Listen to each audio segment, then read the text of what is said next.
ಆತ್ಮೀಯರೇ, ನೀವು ಕೇಳ್ತಾ ಇದ್ದೀರಾ ಆಕಾಶವಾಣಿ ಬೆಂಗಳೂರು 101.3 FM. ನಾನು ನಿಮ್ಮ ರೇಡಿಯೋ ಗೆಳತಿ ವಿಜಯಲಕ್ಷ್ಮಿ. ಈ ಕ್ಷಣ ನಿಮ್ಮ ಜೊತೆ ಆಗಿದ್ದೇನೆ. ಇದು ಬುಧವಾರದ ಬೆಸ್ಟ್ ಟೈಮ್ 4:57 ಆಗ್ತಾ ಇದೆ. ಯೂತ್ವ ಕಾರ್ಯಕ್ರಮದಲ್ಲಿ ನಮ್ಮ ಜೊತೆ ಓರ್ವ ಪ್ರತಿಭೆ ಇದ್ದಾರೆ, ಯುವಕರು. ಅವರನ್ನ ಸ್ವಾಗತಿಸೋಣ. ಶ್ರೀಯುತ ವೇಚಿ ಅರುಣ್ ಅವರು ಗಾಯಕರು, ಸಾಹಿತ್ಯ ರಚನೆಕಾರರು, ಸಂಗೀತ ಸಂಯೋಜಕರು. ನಮಸ್ತೆ, ಕಾರ್ಯಕ್ರಮಕ್ಕೆ ಸ್ವಾಗತ. ನಮಸ್ತೆ ಮೇಡಮ್, ಹೇಗಿದ್ದೀರಿ? ಚೆನ್ನಾಗಿದ್ದೀನಿ, ತಾವು ಹೇಗಿದ್ದೀರಿ? ತುಂಬ ಚೆನ್ನಾಗಿದ್ದೀನಿ. ನಿಮ್ಮ ಹಾಡುಗಳನ್ನ ನಾವು ಕೇಳ್ತಾ ಇದ್ವಿ. ಕಾರ್ಯಕ್ರಮ ಮಾತಿನ ಮೂಲಕ ಆರಂಭ ಆಗುತ್ತೆ ಸಾಮಾನ್ಯವಾಗಿ. ಇಲ್ಲಿ ಯಾಕೆ ನಾವು ಹಾಡಿನ ಮೂಲಕ ಆರಂಭಿಸಬಾರ್ದು ಅಂತ, ನೀವು ಗಾಯಕರಾಗಿರೋದ್ರಿಂದ. ಖಂಡಿತ. ಮೊದಲನೇದಾಗಿ ಇಂಥ ಒಂದು ಅದ್ಭುತವಾದ ಅವಕಾಶವನ್ನು ಮಾಡಿಕೊಟ್ಟಿಗೆ ನಮ್ಮ ಆಕಾಶವಾಣಿ ಬೆಂಗಳೂರಿಗೆ ನನ್ನ ವೈಯಕ್ತಿಕ ಪರವಾಗಿ ಅನಂತ ಧನ್ಯವಾದಗಳನ್ನು ಅರ್ಪಿಸ್ತಾ ಇದ್ದೇನೆ. ಖಂಡಿತ ಹಾಡಿನ ಮುಖಾಂತರನೇ ಕಾರ್ಯಕ್ರಮನ ಪ್ರಾರಂಭ ಮಾಡೋಣ. ತುಂಬ ಇಷ್ಟವಾದಂಥ ಹಾಡು. ಇತ್ತೀಚಿನ ದಿನಗಳಲ್ಲಿ ಒಬ್ಬ ಮನುಷ್ಯನನ್ನು ಹೇಗೆ ಸ್ಫೂರ್ತಿದಾಯಕವಾಗಿ ಮಾಡ್ಬೋದು ಅಂತ ದೊಡ್ಡರಂಗೇಗೌಡರು ಬರೆದಿರುವಂಥ ಒಂದು ಹಾಡು. ಬೆಂಗಳೂರಿನ ಕೊಳಲು ವಾದಕರಾದ ಗಣೇಶ್ ಭಟ್ ಅವರು ರಾಗ ಸಂಯೋಜನೆ ಮಾಡಿ ಹಿಂದೂಸ್ತಾನಿ ವಿದ್ವಾಂಸರಾದ ರವೀಂದ್ರ ಸೊರಗವಿ ಸರ್ ಅವರು ಹಾಡಿದಂಥ ಹುಟ್ಟು ಸಾವು ಎಂಬುದೆಲ್ಲ ಇರುವುದೇನೆ ಜಗದೊಳೆಲ್ಲ, ಈ ಹಾಡನ್ನು ಹಾಡ್ತಾ ಕಾರ್ಯಕ್ರಮವನ್ನು ಪ್ರಾರಂಭ ಮಾಡ್ತೇವೆ. ಖಂಡಿತ ಸರ್, ಕೇಳೋಕೆ ನಾವು ಸಿದ್ಧರಾಗಿದ್ದೇವೆ. ಇದೀಗ ವೇಚಿ ಅರುಣ್ ಅವರ ಗಾಯನ ಆರಂಭ ನಿಮ್ಮ ಆಕಾಶವಾಣಿ ಬೆಂಗಳೂರು 101.3 FM ನಲ್ಲಿ ಯೂತ್ವ ಕಾರ್ಯಕ್ರಮದಲ್ಲಿ. ಗೆಳೆಯ ಗೆಳೆಯ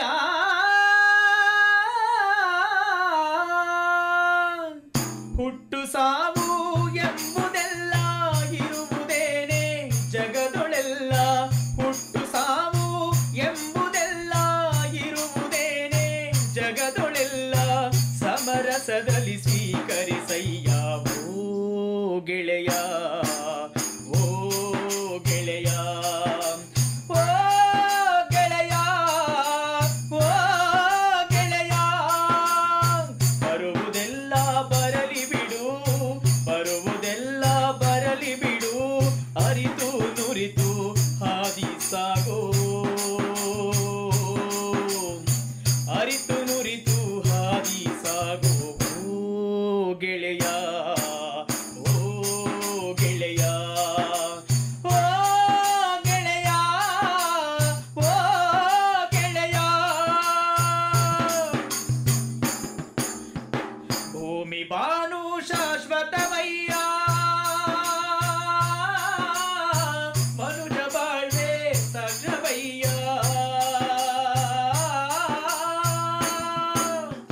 ಭೂಮಿ ಬಾನು ಶಾಶ್ವತವಯ್ಯ, ಮನುಜ ಬಾಳ್ವೆ ಕ್ಷಣಿಕವಯ್ಯ.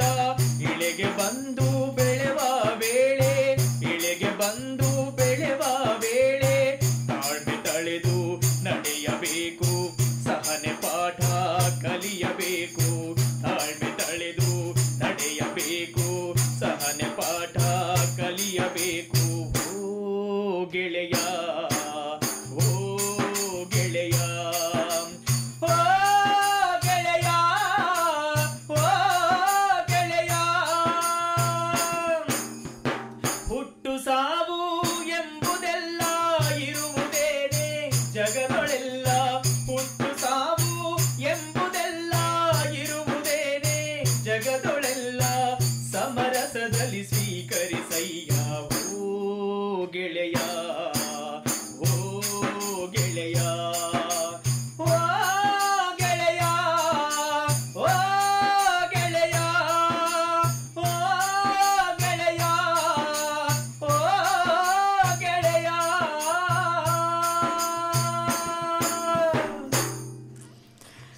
ಮೈ ರೋಮಾಂಚನ ಎಂಬತಕ್ಕಂಥದ್ದೊಂದು ಅನುಭವ ಆದರೆ ಈ ಹಾಡು ಕೇಳುವಾಗ ಆಯಿತು. ನಮ್ಗೆ ಆಲ್ರೆಡಿ ಮೆಸೇಜ್ ಬರ್ತಾ ಇದೆ. ನೀವು ಹೇಳ್ತೀರಿ ಬರುತ್ತಾ ಮೆಸೇಜು ಅಂತ.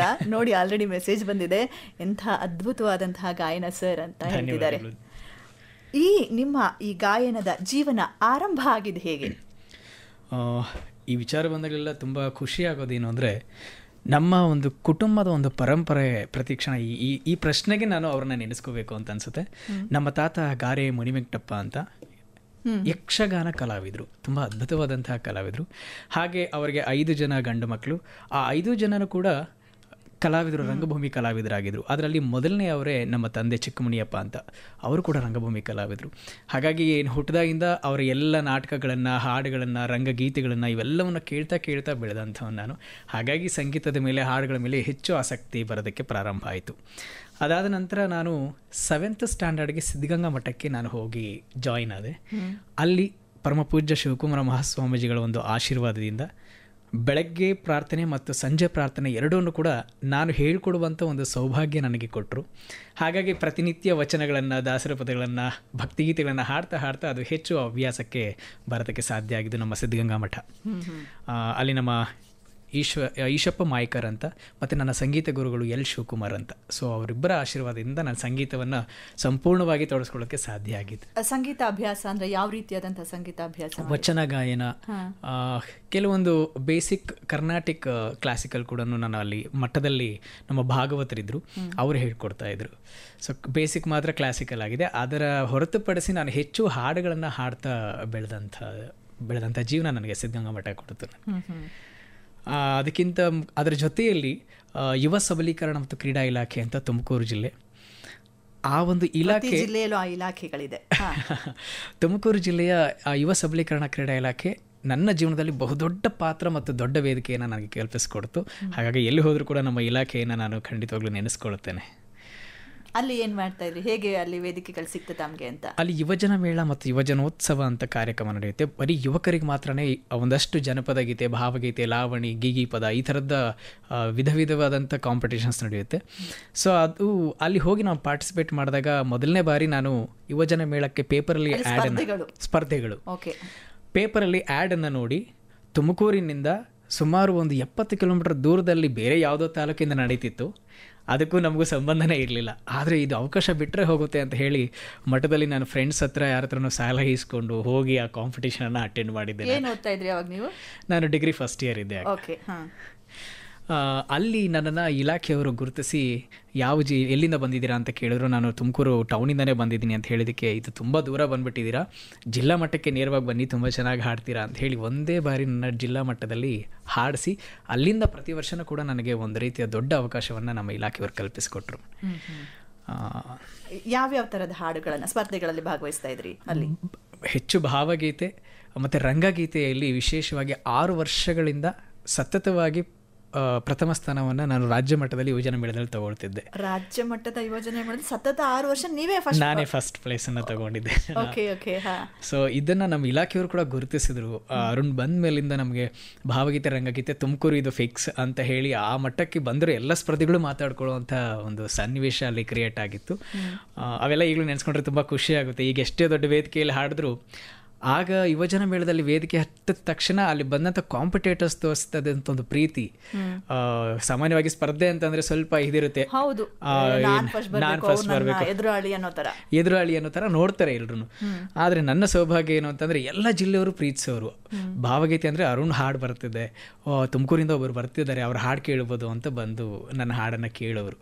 ಸೊ ಹಾಗಾಗಿ ಅದು ಒಂಥರ ಮೈ ರೋಮಾಂಚನ ಅನಿಸುತ್ತೆ ಯುವಜನ ಮೇಳ ವೇದಿಕೆಗಳನ್ನ. ಅಲ್ಲಿ ಈ ರೀತಿ ಅಂದರೆ ಇಂಡಿವಿಜುವಲ್ ಆಗಿ ನೀವು ವೈಯಕ್ತಿಕವಾಗಿ ಗಾಯನ ಮಾಡೋದ್ರ ಜೊತೆಗೆ ಗುಂಪು ಚಟುವಟಿಕೆಗಳಲ್ಲೂ ಕೂಡ ಭಾಗವಹಿಸ್ತಿದ್ರ ನಿಮ್ಮ ಫ್ರೆಂಡ್ಸು ಅಥವಾ ನಿಮ್ಮ ತಾಲೂಕಿನಿಂದ? ಹೌದು. ನಾನು ಸಿದ್ಧಗಂಗಾ ಮಠದಲ್ಲಿ ಡಿಗ್ರಿ ಓದಬೇಕಾದ್ರೆ ನಾನು ಒಂದು ತಂಡವನ್ನೇ ಮಾಡಿಕೊಂಡಿದ್ದೆ. SKS ಶರಣ ಯುವಕ ಕಲಾ ಬಳಗ ಅಂತ. SKS ಅಂದರೆ ಶ್ರೀ ಶಿವಕುಮಾರ ಮಹಾಸ್ವಾಮೀಜಿ ಶರಣ ಯುವಕ ಕಲಾ ಬಳಗ ಅಂತ.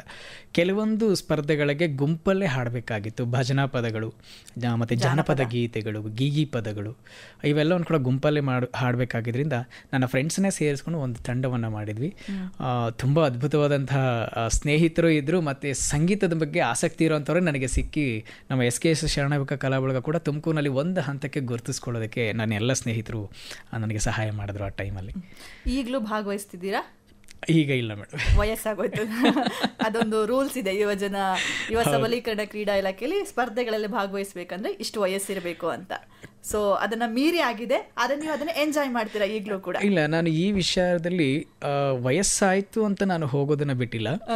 ಕಂಟಿನ್ಯೂಸ್ 6 ವರ್ಷ ಬಂತು ಅಲ್ವಾ, ನಾನು ಹೋಗೋದು ಬೇಡ, ಸಾಕು, ಇಷ್ಟು ಮಟ್ಟಿಗೆ ಗುರುತಿಸ್ಕೊಂಡಿದ್ದೀನಿ, ಬೇರೆಯವ್ರಿಗೆ ಮತ್ತೆ ಅವಕಾಶ ಸಿಗಲಿ, ಹಾಗಾಗಿ ನಾನು ಸಾಕು, ಇಷ್ಟು ವರ್ಷ ಬಂದಿದ್ದೀವಲ್ವ, ಪ್ರಥಮ ಸ್ಥಾನ ಬರ್ತಾ ಬರ್ತಾ 6 ವರ್ಷ ಹಾಗೆ ಇತ್ತು. ಮತ್ತೆ ನಾನೇ ಹೋಗೋದು ಸರಿ ಇರೋದಿಲ್ಲ, ಇನ್ನೊಬ್ಬರಿಗೆ, ಅದರಿಂದ ನಾನು ಹೊರಗಡೆ ಬಂದರೆ ಇನ್ನೊಬ್ರು ಯಾರಾದರೂ ಹೋಗ್ಬೋದು ಅಲ್ಲಿಗೆ, ತುಮಕೂರನ್ನ ಐಡೆಂಟಿಫೈ ಮಾಡ್ಬೋದು ಅಂತ ಹೇಳಿ ನಾನೇ ಹೋಗೋದನ್ನು ಬಿಟ್ಟಿದ್ದೀನಿ. ರಂಗಗೀತೆಯಲ್ಲಿ 6 ಬಾರಿ ತಾವೇ ಪ್ರಥಮ ಸ್ಥಾನ ಗಳಿಸ್ತೀರಿ.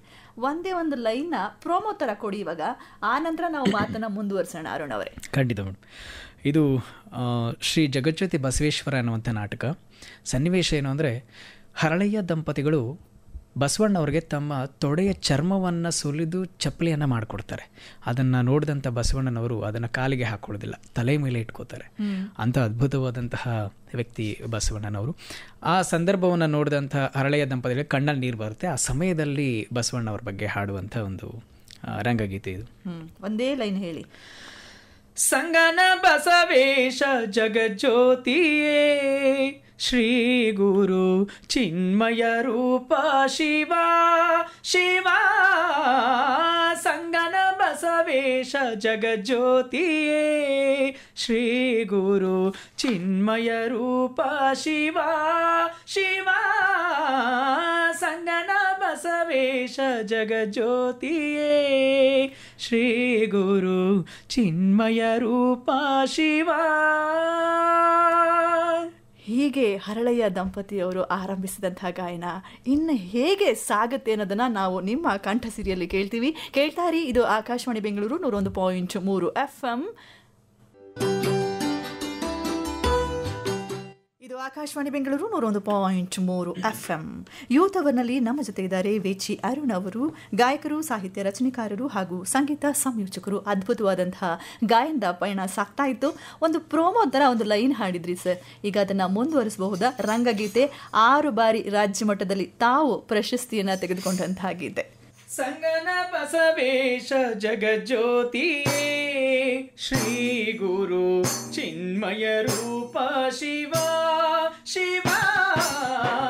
ಸಂಗನ ಬಸವೇಶ ಜಗಜ್ಯೋತಿಯೇ ಶ್ರೀ ಗುರು ಚಿನ್ಮಯ ರೂಪ ಶಿವ ಶಿವ. ಸಂಗನ ಬಸವೇಶ ಜಗಜ್ಯೋತಿಯೇ ಶ್ರೀ ಗುರು ಚಿನ್ಮಯ ರೂಪ ಶಿವ. ಶರಣ ಸತ್ಪಥ ರೂಪ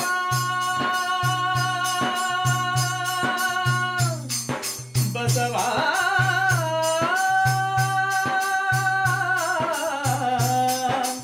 Basava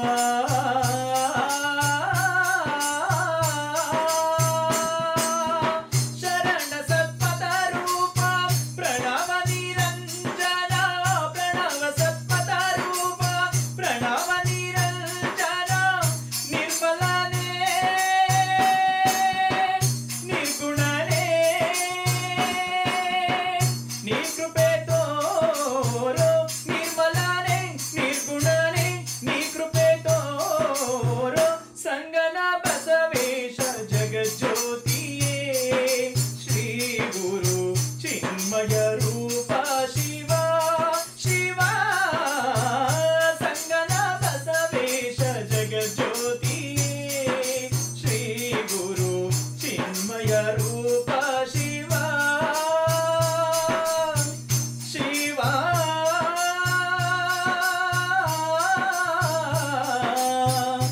Shiva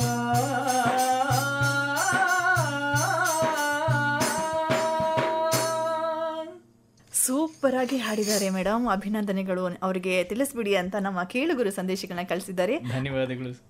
thank you so much. Arun ಅವರೇ, ಮಾತನ್ನು ಮುಂದುವರಿಸ್ತಾ ಹೇಳ್ತಾ ಇದ್ರಿ, ಯುವ ಸಬಲೀಕರಣ ಮತ್ತು ಕ್ರೀಡಾ ಇಲಾಖೆಯ ಯುವಜನ ಮೇಳ, ಯುವಜನೋತ್ಸವ ಸ್ಪರ್ಧೆಗಳಲ್ಲಿ ಭಾಗವಹಿಸ್ತಾ ಇದ್ರಿ, ಸತತವಾಗಿ ಬಹುಮಾನವನ್ನು ಪಡಿತಾ ಇದ್ರಿ. ಆ ನಂತರ ಐ ಥಿಂಕ್ ನೀವು 6 ವರ್ಷ ಅಂದರೆ ಅಲ್ಲಿಗಾಲೇ ನಿಮ್ಮ ಡಿಗ್ರಿ ಮುಗ್ದಿರುತ್ತೋ, ಉನ್ನತ ಶಿಕ್ಷಣದ ಕಡೆ ಹೋದ್ರ, ಮತ್ತೆ ನಿಮ್ಗೊಂದು ಹೆಸರು ಬರ್ತಾ ಇದೆ, ಇಲ್ಲ ನಾನು ಇದನ್ನೇ ಒಂದು ಕೆರಿಯರ್ ಆಗಿ ತಗೋಬೇಕು ಅಂತ ಹೇಳಿ ನಿರ್ಧರಿಸಿ ಯಾವ ಕಡೆ ಮೂವ್ ಆದ್ರಿ ಅಂತ? ನಾನು ಆ್ಯಕ್ಚುಲಿ ಡಿಗ್ರಿ ಫೈನಲ್ ಇಯರು ನಂದು ಡಿಸ್ಕಂಟಿನ್ಯೂ ಮೇಡಮ್. ಯಾಕೆಂದರೆ ನಾನು degree final year last sem exam ಬರೀಬೇಕಾದ್ರೆ ಒಂದಷ್ಟು ಟೆನ್ಷನ್ಸು, ಎಜುಕೇಷನು, ಓದೋದು ಈ ವಿಚಾರದಲ್ಲಿ ಸ್ವಲ್ಪ ಯೋಚನೆ ಮಾಡಿ ಇಡೀ ರಾತ್ರಿ ಕೂತ್ಕೊಂಡು ಓದುವಂಥ ಒಂದು ಪರಿಸ್ಥಿತಿ ಬಂದಿತ್ತು ನನಗೆ. ಯಾಕೆಂದರೆ ಆ ಸಮಯದಲ್ಲಿ ನಮ್ಮ ಮನೇಲಿ ತುಂಬ ಬಡತನ ಇತ್ತು. ಎಕ್ಸಾಮ್ ಕಟ್ಟೋ ಒಂದು ಟೆನ್ಷನ್ನು, ಎಕ್ಸಾಮ್ ತೊಗೊಳಕ್ಕಾಗುತ್ತೋ ಇಲ್ವೋ ಅಂತ ಒಂದು ಟೆನ್ಷನ್ನು. ಸೊ ಈ ವಿಚಾರದಲ್ಲಿ ಹೆಚ್ಚು ರಾತ್ರಿ ಹೊತ್ತೇ ಓದೋದಕ್ಕೆ ಸಾಧ್ಯ ಆಗ್ತಿತ್ತು ನನಗೆ. ಹಾಗಾಗಿ ಎಕ್ಸಾಮ್ ಒಂದು ಪೇಪರ್ ಮಾತ್ರ ಬರೆದಿದ್ದೆ ನಾನು. ಸೆಕೆಂಡ್ ಪೇಪರ್ ಬರಿಬೇಕಾದ್ರೆ ಎಕ್ಸಾಮ್ ಹಾಲಲ್ಲಿ ತಲೆ ಸುತ್ತಿ ಬಿದ್ದೋಗ್ಬಿಟ್ಟೆ ನಾನು. ಯಾವ ಡಿಗ್ರಿಯಲ್ಲಿ ಅಂದರೆ ಯಾವ subject? BA, BCom, BSc. Actually ನಾನು ಸೈನ್ಸ್ ಸ್ಟೂಡೆಂಟು. BSc ಅಂದರೆ ಒಂಥರ ಇಂಟೆಲಿಜೆಂಟ್ ಅವ್ರೆಲ್ಲ ಸೈನ್ಸ್ ತಗೊಂಡವರು ಅಂತ ಹೇಳ್ತಾರೆ ಸಮಾಜದಲ್ಲಿ. ಅದು ಹೇಗಾಯಿತು ಅಂತಾರೆ, ನಾನು degree last final year 7th ಸೆಮ್ವರೆಗೂ ಕೂಡ ಮ್ಯಾಥಮೆಟಿಕ್ಸಲ್ಲಿ ನಂದು 80% ಪರ್ಸೆಂಟೇಜ್ ಇತ್ತು. ಬಟ್ ನನಗೆ ತುಂಬ ಬೇಜಾರಾಗೋದು, ಲಾಸ್ಟ್ ಸೆಮ್ಮಲ್ಲಿ ನಂದು ಎಲ್ಲ ಮ್ಯಾಥಮೆಟಿಕ್ಸ್ ಸಬ್ಜೆಕ್ಟ್ಸು ನಾನು ಅಟೆಂಡ್ ಮಾಡೋಕ್ಕೆ ಆಗಲಿಲ್ಲ. ನಾನು ಫೇವ್ರೇಟ್ ಸಬ್ಜೆಕ್ಟ್ನೇ ಅಟೆಂಡ್ ಮಾಡೋಕ್ಕಾಗಲಿಲ್ಲ. ಅದೇ ಹೇಳಿದ್ನಲ್ಲ, ತಲೆ ಸುತ್ತಿ ಬಿದ್ದೋಯ್ತು. ನಾನು ಕೆಮಿಸ್ಟ್ರಿ ಫಸ್ಟ್ ಸಬ್ಜೆಕ್ಟ್ ಕೆಮಿಸ್ಟ್ರಿ ನಾನು ಬರೆದೆ, ಸೆಕೆಂಡ್ ಪೇಪರು ಮ್ಯಾಥಮೆಟಿಕ್ಸ್ ಆಯಿತು. ಆ ಸಮಯದಲ್ಲಿ ನಾನು ಇದಕ್ಕಿದಂಗೆ ಪ್ರಜ್ಞೆ ತಪ್ಪಿ ಬಿದ್ದೋಗಿ ಮತ್ತೆ ಹಾಸ್ಪಿಟಲ್ಗೆ ಹೋಗಿ continuous 20 to 25 days hospital admit ಆಗಬೇಕಾದ ಪರಿಸ್ಥಿತಿ ಬಂತು. ಸೊ ನಮ್ಮದು ನೇಟಿವ್ ದೇವನಹಳ್ಳಿ, ಎಕ್ಸಾಮ್ ಬರೀಬೇಕಾದ್ರೆ ತುಮಕೂರು. ಸೊ ಇಲ್ಲಿ ಹೆಲ್ತ್ ನೋಡೋದಾ ಅಥವಾ ಎಕ್ಸಾಮ್ ನೋಡೋದಾ ಈ ಥರದ ಗೊಂದಲದಲ್ಲಿದ್ದಾಗ ನೆಕ್ಸ್ಟ್ ಇಯರ್ ಬರ್ಕೊಳ್ಳೋಣ ಅಂತ ಹೇಳಿ ನಾನು ಎಕ್ಸಾಮ್ನ ಸ್ಕಿಪ್ ಮಾಡಿ ಒಂದೇ ಸಬ್ಜೆಕ್ಟ್ ಅಟೆಂಡ್ ಮಾಡಿದ್ದು. ಹಾಗಾಗಿ ಇನ್ನು ಉಳಿದಿದ್ದ ಸಬ್ಜೆಕ್ಟ್ ಅಟೆಂಡ್ ಮಾಡೋಕ್ಕಾಗಲಿಲ್ಲ ಹಾಸ್ಪಿಟಲ್ನಲ್ಲಿ ಇದ್ದಿದ್ದರಿಂದ. ಸೊ ಹಾಗಾಗಿ ನಂದು ಡಿಗ್ರಿ ಡಿಸ್ಕಂಟಿನ್ಯೂ ಆಯಿತು. ಅದಾದಮೇಲೆ ಹಾಡುಗಳನ್ನು ಹಾಡ್ತಾನೆ ಇದ್ದೆ. ಬೆಂಗಳೂರಿನಲ್ಲಿ ಭೂಮ್ತಾಯಿ ಬಳಗ ಅಂತ ಒಂದು ತಂಡ ಇದೆ, ಜಾಗೃತಿ ಗೀತೆಗಳನ್ನು ಹಾಡುವಂಥ ಅದ್ಭುತವಾದಂಥ ಒಂದು ತಂಡ. ಹೌದು, ನಿರ್ಮಲಾ ಅವರದ್ದು. ನಿರ್ಮಲಾ ಅವರು ಅದರಲ್ಲಿ ಹಾಡುಗಾರರು, ಜನಾರ್ದನ್ ಕೆಸರುಗದ್ದೆ ಅಂತ ಸಾಹಿತಿಗಳು. ತುಂಬ ಅದ್ಭುತವಾದ ಪರಿಸರ ಹಾಡುಗಳನ್ನು ಬರೆಯುವಂಥ ಒಬ್ಬ ಕವಿಗಳು. ಅವರು ಕಟ್ಟಿದಂಥ ಭೂಮ್ತಾಯಿ ಬಳಗ, ನಿರ್ಮಲಕ್ಕ ಅವರ ನೇತೃತ್ವದಲ್ಲಿ ತುಂಬ ಜನ ಕಲಾವಿದರು ಬಂದಿದ್ದಾರೆ. ಸೊ ಹಾಗಾಗಿ ನಾನು ಒಂದು 10 ವರ್ಷದಿಂದ ಭೂಮ್ತಾಯಿ ಬಳಗದಲ್ಲಿ ನಾನು ಹೋಗಿ ಸೇರಿಕೊಂಡಿದ್ದು. ಆ ಭೂಮ್ತಾಯಿ ಬಳಗ ಹೇಗೆ ಸಿಕ್ತು ಅಂದರೆ, ತುಮಕೂರಿಗೆ ಒಂದು ಪರಿಸರದ ಜಾಗೃತಿ ಕಾರ್ಯಕ್ರಮಕ್ಕೆ ಬಂದಿದ್ರು, ನನ್ನ ಕಾಲೇಜ್ ಮುಂದೆನೇ ಹಾಡ್ತಾಯಿದ್ರು. ಆಗ ನೋಡೋದಕ್ಕೆ ಹೋಗಿದ್ದೆ. ನಾನು ತುಂಬ ಆಸಕ್ತಿ ಅವಾಗ ಯಾರಾದರೂ ಒಂದು ತಂಡಗಳು ಬಂದರೆ ಹೋಗಿ ನೋಡೋದು. ಆಗ ಅವ್ರು ಹಾಡೋದನ್ನು ನೋಡಿ ಅಲ್ಲಿ ಸೌಂದರ್ಯ ಅಂತ ನನ್ನ ಜೂನಿಯರು ನಮ್ಮ ಕಾಲೇಜ್ ಒಂದು ಹುಡುಗಿ ಇದ್ಲು. ಆ ಹುಡುಗಿಗೆ ಭೂಮ್ತಾಯಿ ಬಳಗದ ನಂಟಿತ್ತು. ಆ ಹುಡುಗಿ ಹೇಳಿಲ್ಲ, ಅಣ್ಣ ಭೂಮ್ತಾಯಿ ಬಳಗ ಬರ್ತಾ ಇದೆ, ನೀವು ಒಂದು ಸತಿ ಬನ್ನಿ, ಅವ್ರ ಹತ್ರ ಪರ್ಮಿಷನ್ ಕೇಳಿ ನಿಮ್ಮನ್ನು ಒಂದು ಸತಿ ಆ ಸ್ಟೇಜಲ್ಲಿ ಹಾಡಿಸ್ತೀನಿ ಅವ್ರ ಜೊತೆ ಅಂತ. ಸೊ ಆ ಸೌಂದರ್ಯದಿಂದ ನಾನು ಭೂಮ್ತಾಯಿ ಬಳಗ ಕಾರ್ಯಕ್ರಮದಲ್ಲಿ ಅವನ್ನೆಲ್ಲ ಕೇಳಿ ಒಂದು ಹಾಡನ್ನು ಹಾಡಿದೆ. ಅವರು ನನ್ನ ಧ್ವನಿಯನ್ನು ಕೇಳಿ ಯಾವುದೋ ಇದ್ದರೆ ಹೇಳ್ತೀವಿ ಬನ್ನಿ ಅಂತ ಹೇಳಿ ಒಂದು 2-3 ತಿಂಗಳಾದ ಮೇಲೆ ನನಗೆ ಫೋನ್ ಕಾಲ್ ಬಂದು ಒಂದು ಕಾರ್ಯಕ್ರಮಕ್ಕೆ ಅಟೆಂಡ್ ಮಾಡೋಕ್ಕೆ ಹೇಳಿದರು. ಸೊ ಆಗ ನಾನು ಭೂಮ್ತಾಯಿ ಬಳಗಕ್ಕೆ ಬಂದು ಸೇರಿಕೊಂಡಿದ್ದು ನನ್ನ ಸೌಭಾಗ್ಯ ಅಂತಲೇ ಹೇಳ್ತೀನಿ. ಭೂಮ್ತಾಯಿ ಬಳಗದಿಂದ ಅರುಣ್ ಇದ್ದ ನಾನು ವೇಚಿ ಅರುಣ್ ಹಾಗೆ ಎಲ್ಲರ ಒಂದಷ್ಟು ಜನರ ಅಭಿಮಾನಿಗಳನ್ನು, ನನ್ನ ಹಾಡನ್ನು ಪ್ರೀತಿಸೋರನ್ನ ನಾನು ಸಂಪಾದನೆ ಮಾಡಿದ್ದೀನಿ ಅಂದರೆ ಅದಕ್ಕೆ ಮುಖ್ಯವಾದ ಕಾರಣ ನಮ್ಮ ಭೂಮ್ತಾಯಿ ಬಳಗ. ಆ ಭೂಮ್ತಾಯಿ ಬಳಗದಲ್ಲಿ ಸೇರಿಕೊಂಡಿದ್ದಕ್ಕೆ ಹೆಚ್ಚು ಸಂಗೀತಗಾರನ ನೋಡೋ ಹಾಗಾಯಿತು. ಸಂಗೀತ ಹೇಗೆ ನಡೆಯುತ್ತೆ, ಸಂಗೀತ ಕಾರ್ಯಕ್ರಮಗಳು ಹೇಗೆ ನಡೆಯುತ್ತೆ, ಸಂಗೀತಕ್ಕಿರುವಂಥ ಬೆಲೆ ಏನು ಅಂತ ಗೊತ್ತಾಗಿದ್ದು ನನಗೆ ಭೂಮ್ತಾಯಿ ಬಳಗದಿಂದನೇ. ಎಲ್ಲೆಲ್ಲಿ ಅವಕಾಶಗಳು ಸಿಗುತ್ತೆ. ಎಸ್, ಹೌದು.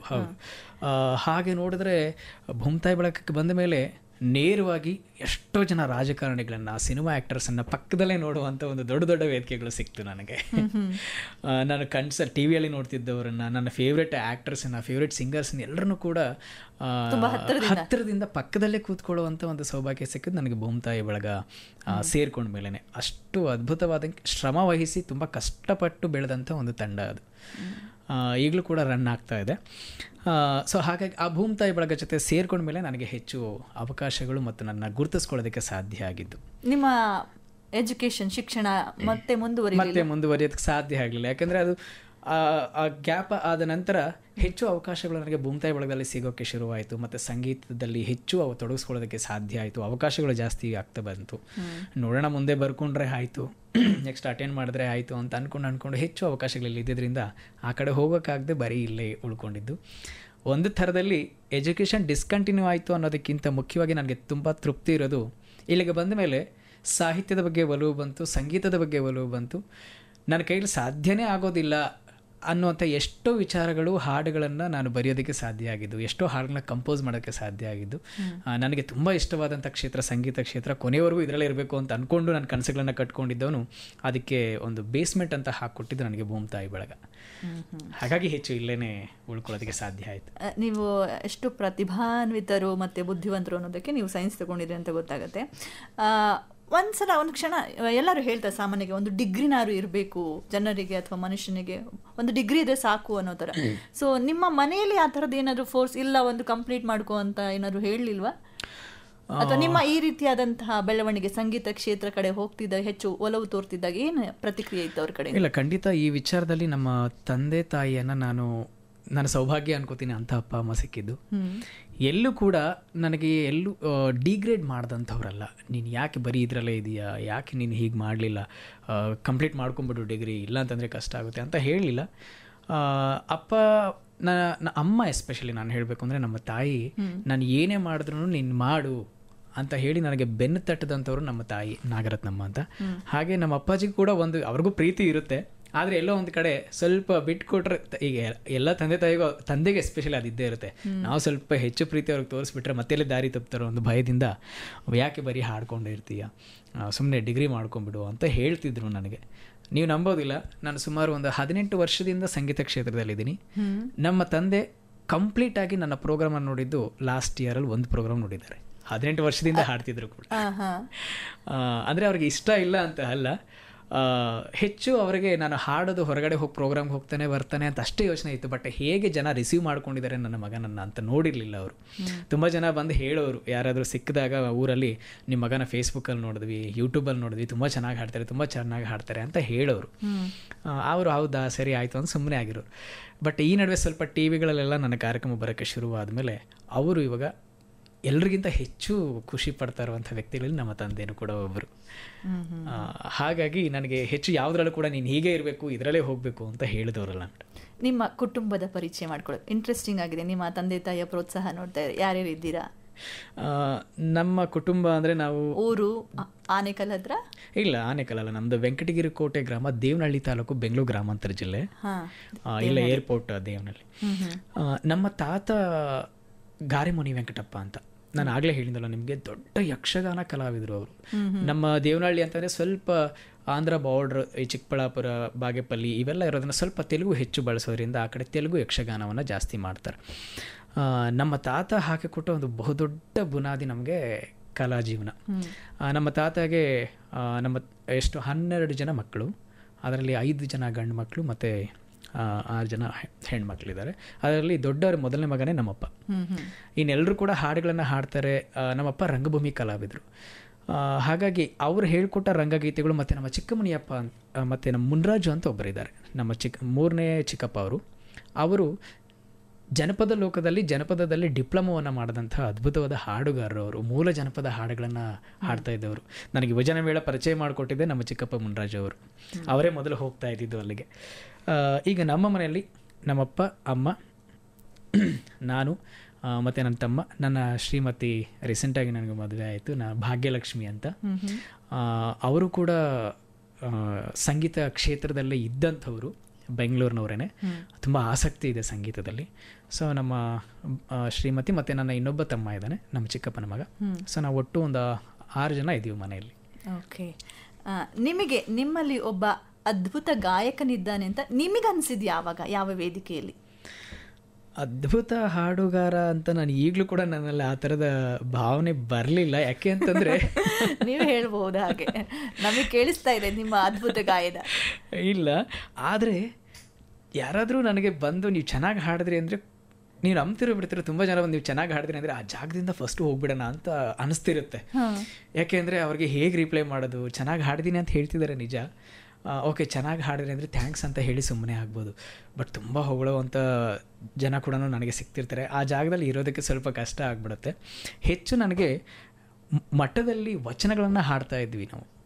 ಎವ್ರಿಡೇ ನಾವು ಸಂಜೆ ಮತ್ತು ಬೆಳಗ್ಗೆ ನಾನು ಹಾಡಲೇಬೇಕಾಗಿತ್ತು, ವಚನಗಳನ್ನು ಹೇಳಬೇಕಾಗಿತ್ತು. ಆ ಮಠದಲ್ಲಿ ಇದ್ದಾಗಲೇ ಆ ಮಕ್ಕಳು ತೋರಿಸ್ತಾ ಇದ್ದಂಥ ಪ್ರೀತಿಯಿಂದಲೇ ನನಗೆ ಗೊತ್ತಾಗ್ತಿತ್ತು, ಇಲ್ಲ ಜನ ನನ್ನ ಐಡೆಂಟಿಫೈ ಮಾಡ್ತಿದ್ದಾರೆ, ನನ್ನ ಹಾಡನ್ನು ಕೂಡ ಕೇಳುವಂಥ ಒಂದು ಒಳ್ಳೆಯ ಮನಸ್ಸಿದೆ ಅಂತ ಹೇಳಿ ನನಗೆ ಆಗಲೇ ಅನ್ನಿಸ್ತಿತ್ತು.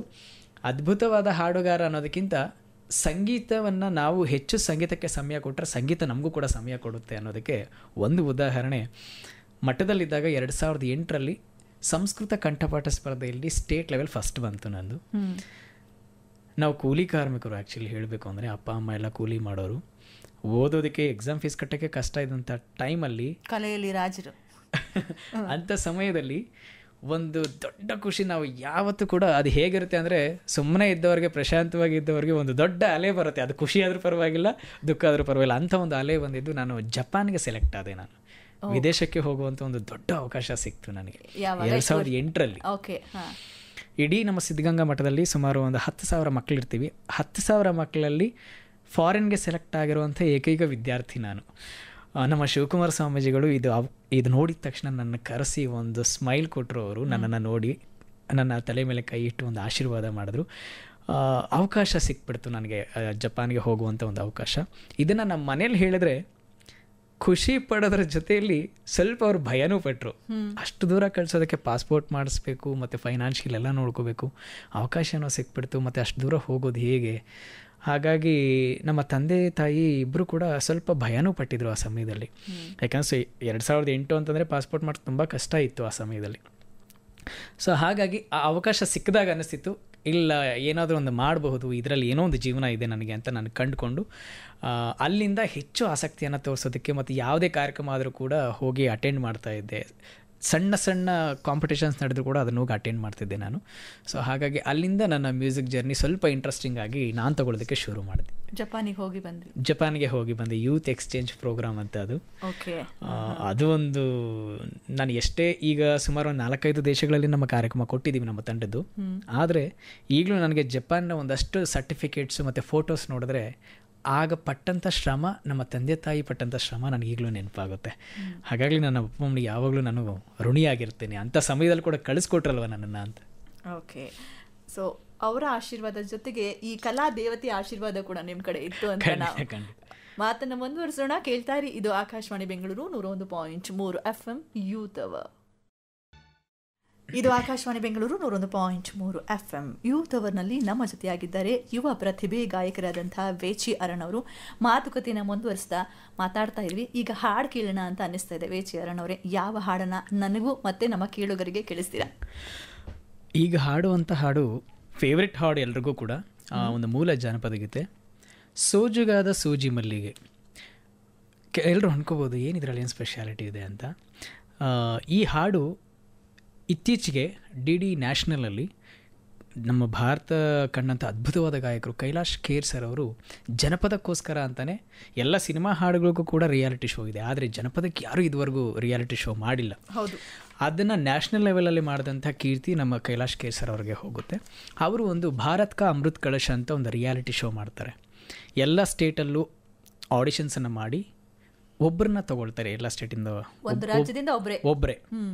ಆಡಿಷನ್ಸ್ಗೆ ತುಂಬ ಜನ ಬಂದಿರ್ತಾರೆ, ಒಂದು 200-300 ಜನ. ಸೊ ಹಾಗಾಗಿ ಎಲ್ಲ ಸ್ಟೇಟಿಂದನೂ ಇದೇ ಥರ ಆಡಿಷನ್ಸ್ ನಡೆದಿರುತ್ತೆ. ನಮ್ಮ ಕರ್ನಾಟಕವನ್ನು ಆ ರಿಯಾಲಿಟಿ ಶೋನಲ್ಲಿ ವೇಚಿ ಅರುಣ್ ಅವರು ಪ್ರತಿನಿಧಿಸಿದ್ದರು ಅಂತ ನಾನು ಹೆಮ್ಮೆಯಿಂದ ಹೇಳ್ತೀನಿ. Thank you so much. ಅಭಿನಂದನೆಗಳು ತಮಗೆ. ಇದೇ ಮೊದಲ ಬಾರಿಗೆ ನಡೆದಂಥ ಅಂಥ ಬೃಹತ್ ಸ್ಪರ್ಧೆಯಲ್ಲಿ ತಾವು ಕರ್ನಾಟಕದಿಂದ ಹೋಗಿದ್ರಿ, ಅಂಥ ದೊಡ್ಡ ದೊಡ್ಡ ಗಾಯಕರ ಮುಂದೆ ಹಾಡಿದ್ರಿ. ಮೊದಲು ತಮಗೆ ಅಭಿನಂದನೆಗಳು. Thank you madam, thank you. ನಿಜವಾಗ್ಲೂ ಆ ಒಂದು ವೇದಿಕೆ ನಾವು ಒಂದು ಸಣ್ಣ ಇನ್ಸಿಡೆಂಟನ್ನು ಹೇಳ್ಬಿಡ್ತೀನಿ ಕೈಲಾಶ್ ಖೇರ್ ಅವ್ರ ಬಗ್ಗೆ. ತುಮಕೂರಲ್ಲಿ ನಾನು ಡಿಗ್ರಿ ಓದಬೇಕಾದ್ರೆ ಅವ್ರದ್ದು ತುಮಕೂರು ಜಿಲ್ಲಾ ಉತ್ಸವ ಅಂತ ಮಾಡ್ತಿದ್ರು. ಅಲ್ಲಿ ಕೈಲಾಶ್ ಖೇರ್ ಸರ್ ಅವರ ಒಂದು ಮ್ಯೂಸಿಕ್ ಕನ್ಸರ್ಟ್ ಇತ್ತು. ಅದನ್ನು ನೋಡೋದಕ್ಕೆ ಹೋಗಿದ್ದೆ. ಫಸ್ಟ್ ಟೈಮ್ ಪೊಲೀಸವ್ರ ಕೈಯಲ್ಲಿ ಏಟು ತಿಂದಂಥವ್ನು ನಾನು. ಅಷ್ಟು ಜನ ಇದ್ದರು, ಅಲ್ಲಿ ಹೋಗೋದಕ್ಕಾಗ್ತಿರ್ಲಿಲ್ಲ. ತುಂಬ ದೂರದಲ್ಲಿ ಕೈಲಾಶ್ ಖೇರ್ ಅವರ ಪ್ರೋಗ್ರಾಮನ್ನು ನೋಡಿದ್ದೆ. ಸಡನ್ನಾಗಿ ನನಗೆ ಮುಂಬೈಗೆ ಈ ರಿಯಾಲಿಟಿ ಶೋ ಸೆಲೆಕ್ಟ್ ಆಗಿ ನಾನು ಮುಂಬೈಗೆ ಹೋದಂಥ ಸಂದರ್ಭದಲ್ಲಿ ಪಕ್ಕದಲ್ಲೇ ಒಂದು ಕೈಲಾಶ್ ಖೇರ್ ಅವ್ರು ಕೂತ್ಕೊಂಡ್ರು. ನಾನು ಅಲ್ಲಿವರೆಗೂ ಕೂಡ ನಾನು ಯೋಚನೆ ಮಾಡಿರಲಿಲ್ಲ ಇವರು ಬರ್ತಾರೆ ಅಂತ. ಇಲ್ಲಿ ನಿಮಗೆ ಆಯ್ಕೆ ಪ್ರಕ್ರಿಯೆ ಹೇಗಿತ್ತು ರಾಜ್ಯದಲ್ಲಿ? ಇಲ್ಲಿ ಕೂಡ ಅಲ್ಲಿನ ಮುಂಬೈಯಿಂದ ಒಂದು 2 ಬಂದಿದ್ರು ಸಂಗೀತಗಾರರು ಆಯ್ಕೆಯನ್ನು ಮಾಡ್ಕೊಳ್ಳೋದಕ್ಕೆ. ಮುಂಬೈಯಿಂದ 2 ಬಂದಿದ್ರು, ಮತ್ತು ನಮ್ಮ ಕರ್ನಾಟಕದಲ್ಲೇ ಒಬ್ಬರು ಸಂಗೀತಗಾರನ ತಗೊಳ್ತಾರೆ, ಯಾಕಂದರೆ ಭಾಷೆ ಕಮ್ಯುನಿಕೇಷನ್ ಅರ್ಥ ಆಗಬೇಕು ಅಂತ. ಸೊ ನಮ್ಮ ದೂರದರ್ಶನ ಚಂದನದಲ್ಲಿ ಆಡಿಷನ್ಸ್ ನಡೀತು. ಇದಕ್ಕೂ ಕೂಡ ನಾನು ಈ ವಿಚಾರದಲ್ಲಿ ಹೋಗಲೇಬಾರ್ದು. ರಿಯಾಲಿಟಿ ಶೋ ಎಲ್ಲ ನಮಗೆ ಗೊತ್ತಿರುತ್ತಲ್ಲ, ಹೋದರೆ ಇನ್ನು 3 ತಿಂಗಳಲ್ಲೇ ಇರಬೇಕಾಗುತ್ತೆ. ಮತ್ತು ಎಸ್ಪೆಷಲಿ ತುಂಬ ಆಡಿಷನ್ಸನ್ನು ಅಟೆಂಡ್ ಮಾಡಿ ನಾನು ನಿರಾಸೆ ಪಟ್ಟಂಥ ವ್ಯಕ್ತಿ. ಇವೆಲ್ಲ ಆಗಲ್ಲ, ನಮ್ಮಂಥವ್ರಿಗಿಲ್ಲ ಅಂತ. ಅಂಥ ಸಮಯದಲ್ಲಿ ಹೋಗೋದು ಬೇಡ ಅಂತ ಅಂದ್ಕೊಂಡಿದ್ದೆ. ಬೆಳಗ್ಗೆ 10 ಗಂಟೆಗೆ ಆಡಿಷನ್ಸ್ ಇದ್ದರು. ನಾನು 8 ಗಂಟೆ ಆದರೂ ಇನ್ನೂ ಮಲ್ಕೊಂಡಿದ್ದೆ ಮನೆಯಲ್ಲಿ, ಹೋಗೋದು ಬೇಡ ಅಂತ. ಬಟ್ ನಮ್ಮ ಶ್ರೀಮತಿ ಭಾಗ್ಯಲಕ್ಷ್ಮಿ, ನಮ್ಮ ಮಿಸ್ಸಸ್ ಅವರು ತುಂಬ ಫೋರ್ಸ್ ಮಾಡಿ ಕಳಿಸ್ಕೊಟ್ರು. ಇಲ್ಲ ಹೋಗಲಿ, ಅಟ್ಲೀಸ್ಟ್ ಅಟೆಂಡ್ ಮಾಡಿ ನೋಡೋಣ ಅಂತ. ನನ್ನ ಪುಣ್ಯ, ಹೋಗಿ ಅಟೆಂಡ್ ಮಾಡಿ ನನಗೆ ಆ ಒಂದು ದೊಡ್ಡ ಆಪರ್ಚುನಿಟಿ ನಮ್ಮ ಭಾರತ್ ಕಾ ಅಮೃತ್ ಕಳಶ್ ಕೊಡ್ತು. ಸೊ ಆ ಥರ ಸೆಲೆಕ್ಟ್ ಆಗಿದ್ದು ನಾನು ಈ ರಿಯಾಲಿಟಿ ಶೋಗೆ. ಎಷ್ಟೋ ರಿಯಾಲಿಟಿ ಶೋ ತುಂಬ ಪ್ರಿಪೇರ್ ಆಗಿ ಹೋಗಿದ್ದೀನಿ, ಅಲ್ಲೆಲ್ಲೂ ಆಗಿರಲಿಲ್ಲ. ಇದಕ್ಕೆ ಹೋಗೋದೇ ಬೇಡ ಅಂತ ಅಂದ್ಕೊಂಡಿದ್ದೆ, ಬಟ್ ಸುಮ್ಮನೆ ಹೋಗಿ ಬಲವಂತಕ್ಕೆ ಹೋಗಿ ಅಟೆಂಡ್ ಮಾಡಿದ್ದು ನನಗೆ ನ್ಯಾಷನಲ್ ರಿಯಾಲಿಟಿ ಶೋನಲ್ಲಿ ಐಡೆಂಟಿಫೈ ಮಾಡೋದಕ್ಕೆ. ಅದರಲ್ಲೂ ಮುಖ್ಯವಾಗಿ ನನಗೆ ಹೆಮ್ಮೆ ಅನಿಸೋದು ನಮ್ಮ ಕರ್ನಾಟಕವನ್ನು ಐಡೆಂಟಿಫೈ ಮಾಡುವಂಥ ಒಂದು ಸೌಭಾಗ್ಯ ಸಿಕ್ತು ನನಗೆ. ಸೊ ಅಲ್ಲಿ ಎಲ್ಲ ಥರದ ಮೂಲ ಜನಪದ ಗೀತೆಗಳನ್ನು ಹಾಡಿದೆ. 72 ಜನರಲ್ಲಿ ಟಾಪ್ 12ವರೆಗೂ ಕರ್ನಾಟಕ ನಾನು ಕಾಂಪಿಟೇಟ್ ಮಾಡಿದೆ. ಟಾಪ್ 12ಗೆ ನಾನು ಬಂದಿದ್ದೀನಿ. ಆ ಟಾಪ್ 12ಅಲ್ಲಿ ಬಂದಂಥ ಒಂದು ಹಾಡು ಸೋಜಿಗಾದ ಸೂಜಿ ಮಲ್ಲಿಗೆ, ಅಲ್ಲಿ ಹಾಡಿದ್ದೆ ನಾನು. ಅಲ್ಲೂ ಕೂಡ ಹೇಳಿದ್ದು ನಾನು ಅವ್ರಿಗೆ, ಈ ಹಾಡು ಫೀಮೇಲ್ ವರ್ಷನಲ್ಲಿ ನಮ್ಮ ಕರ್ನಾಟಕದಲ್ಲಿ ತುಂಬ ಫೇಮಸ್ ಆಗಿದೆ. ಅನನ್ಯ ಭಟ್ ಮೇಡಮ್ ತುಂಬ ಅದ್ಭುತವಾಗಿ ಹಾಡಿ ಅದನ್ನು ಒಂದು ಥರ ವೈರಲ್ ಮಾಡಿದರು. ಆದರೆ ರಿಯಾಲಿಟಿ ಶೋನಲ್ಲಿ ಮೇಲ್ ವಾಯ್ಸಲ್ಲಿ ಯಾರೂ ಟ್ರೈ ಮಾಡಿರಲಿಲ್ಲ. ಸೊ ಅದನ್ನು ಈ ಸ್ಟೇಜಲ್ಲಿ ಫಸ್ಟ್ ಟೈಮ್ ಟ್ರೈ ಮಾಡ್ತಿದ್ದೀನಿ ಅಂತ ಹೇಳಿದ್ದೆ. ನನಗೆ ತುಂಬ ಹೆಮ್ಮೆ ಅನಿಸೋದು ಈ ಹಾಡನ್ನು ಕೇಳಿಕೊಂಡಾಗ. ಆ ಹಾಡು ಹಾಡಿದ ನಂತರ ಎಲ್ಲರೂ ಕೂಡ ಜಡ್ಜಸ್ಸು ಎದ್ದು ನಿಂತು ನನಗೆ ಸ್ಟ್ಯಾಂಡಿಂಗ್ ಓವೇಷನ್ ಕ್ಲಾಪ್ಸನ್ನು ಕೊಡ್ತಾರೆ. ಅದು ಈಗಲೂ ಕೂಡ ಹೌದು. ಈಗ ನಮ್ಮಲ್ಲಿ ಒಂದು ಚಪ್ಪಾಳೆ ಸದ್ದು ಬರ್ತಿದೆ ನೀವು ಹಾಡೋಕ್ಕೂ ಮುನ್ನ.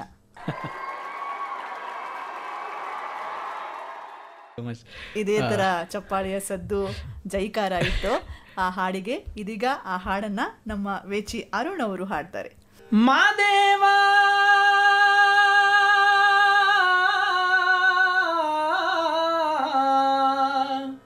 ಮಾದೇವ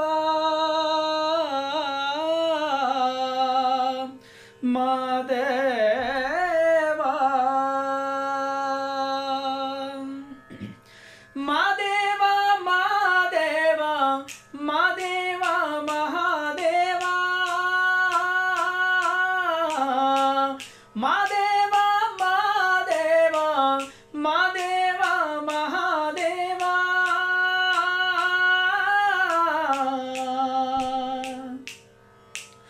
ಸೋಜುಗಾದ ಸೂಜಿ ಮಲ್ಲಿಗೆ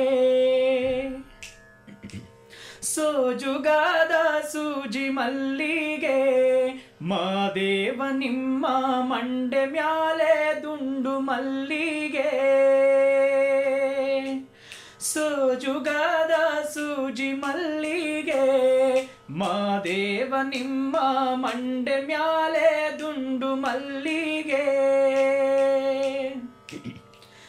ಅಂದಾವರೆ ಮುಂದಾವರೆ ಮತ್ತೆ ತಾವರೆ ಪುಷ್ಪ ಅಂದಾವರೆ ಮುಂದಾವರೆ ಮತ್ತೆ ತಾವರೆ ಪುಷ್ಪ ಚಂದಕ್ಕಿ ಮಾಲೆ ಬಿಲ್ಪತ್ರೆ